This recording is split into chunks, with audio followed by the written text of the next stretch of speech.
Hello everyone. As usual school start ஆன உடனே நம்ம பேக்ஸு லஞ்ச் பேக்ஸ் இதெல்லாமே பிளான் பண்ணிடுவோம் இல்லைங்களா? அதே மாதிரி இந்த இயரும் நாங்கள் லஞ்ச் பேக்ஸ் பிளான் பண்ணிகிட்டு இருந்தோம். ஏன்னா என்னோடய டாட்டர் ஸ்கூலில் பார்த்திங்கன்னா ஸ்கூல் பேக்ஸ் ப்ரொவைட் பண்ணிடுவாங்க. ஸோ அதுக்கு மேட்சிங்காக என்னோடய டாட்டர் லஞ்ச் பேக்ஸ் மட்டும் எக்ஸ்பெக்ட் பண்ணுவாள். அப்படி நாங்கள் சர்ச் பண்ணும்போது தான் இந்த க்யூட்டான லஞ்ச் பேக் எங்களுக்கு அமேசானில் கிடச்சிச்சிங்க. இந்த லஞ்ச் பேக் பார்த்திங்கன்னா நல்ல ப்ளூ கலர் அழகாக இருந்தது. லிங்க்கில் எப்படி எங்களுக்கு இருந்துச்சோ அதே மாதிரி தான் எங்களுக்கு ஆர்டர் ரிசீவ் பண்ணும்போதும் எங்களுக்கு இருந்துச்சுங்க.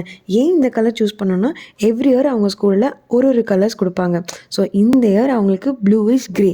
ஸோ அதை மேட்ச் பண்ணுற மாதிரி நாங்கள் இந்த கலர் வாங்கியிருந்தோம். இந்த பேக்ஸ் டைப்பில் பார்த்திங்கன்னா 3 கலர்ஸ் அவைலபிளாக இருக்குது. பட் அதுக்கேற்ற மாதிரி நாங்கள் வாங்கும்போது இந்த ஒரு கலர் தான் அவைலபிளாக இருந்துச்சு.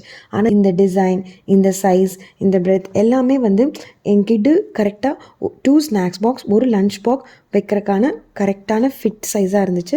ஸோ இது அவளுக்கு கேரி பண்ணுறதுக்கும் ரொம்ப காம்பேக்டாகவும் ஈஸியாகவும் கம்ஃபர்டபுளாகவும் இருந்துச்சு. அது மட்டும் இல்லாமல் இதோட டிஸ்கிரிப்ஷனில் சொல்லியிருந்தாங்க இந்த உள்ளே இருக்க மெட்டீரியல் ஹீட் கோல்டு இன்சுலேஷன்னு. பட் அது எந்த அளவுக்கு எனக்கு யூஸ் ஆகும்னு எனக்கு அவ்வளோ ஐடியா இல்லை. ஆனால் நம்ம நீட்டாக டெய்லியும் கொஞ்சம் வாஷ் பண்ணிவிட்டு பேக் பண்ணுறதுக்கு ஈஸியாக இருக்கும். இந்த ப்ராடக்ட்டை நீங்கள் பர்ச்சேஸ் பண்ணிங்கன்னா உங்களோட ஃபீட்பேக் எப்படி இருக்குன்னு கமெண்ட்ஸில் ஷேர் பண்ணுவீங்க தானே?